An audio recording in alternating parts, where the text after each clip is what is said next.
जय महादेव। शिव आनंदी हैं, उनका ना कोई आरंभ है और ना कोई अंत है। वह स्वयंभू हैं, उनका ना तो जन्म हुआ है और ना ही कभी उनकी मृत्यु संभव है। वे सृष्टि के विनाशक भी हैं और महादेव भी हैं। वह रुद्र भी हैं और शांत चेहरे वाले बाबा भोलेनाथ भी हैं। अगर उनके क्रोध की ज्वाला से कोई बच नहीं सकता तो उन्होंने प्रसन्न करना भी अन्य देवी देवताओं से कहीं ज़्यादा आसान है। भगवान भोलेनाथ ने समय समय पर अपने विभिन्न स्वरूपों को दर्शन दिए हैं। कभी वे वीरभद्र बने तो कभी उन्होंने नटराज रूप में धारण किया है।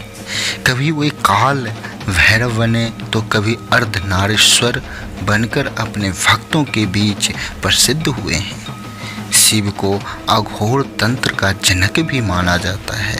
कहीं यही वजह है कि अघोरी के साधक शिव और शक्ति के स्वरूप की पूजा कर सिद्धियां एकत्रित करने में अपना जीवन व्यतीत कर देते हैं।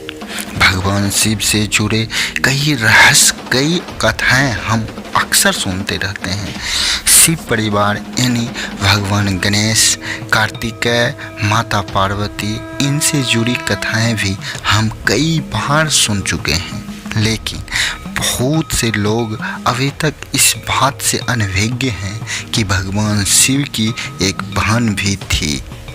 क्या कभी आपने भगवान शिव की बहन के विषय में सुना है? नहीं तो चलिए आज हम आपको ननंद भाभी यानी कि शिव की बहन औषावरी देवी और माता पार्वती से जुड़ी एक अद्भुत कथा सुनाते हैं। पौराणिक कथा के अनुसार जब माता पार्वती भगवान शिव से विवाह कर कैलाश पर्वत पर आए तब वे कई बार उदास और अकेले महसूस करती थी। भगवान शिव तो अंतर्यामी हैं।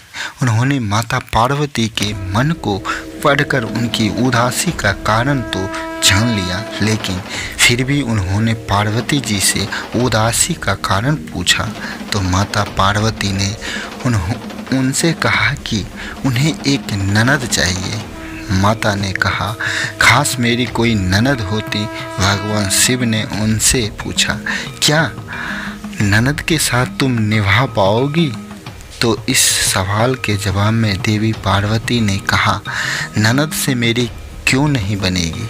भगवान शिव ने उनसे कहा, ठीक है, मैं तुम्हें एक ननद लाकर देता हूँ।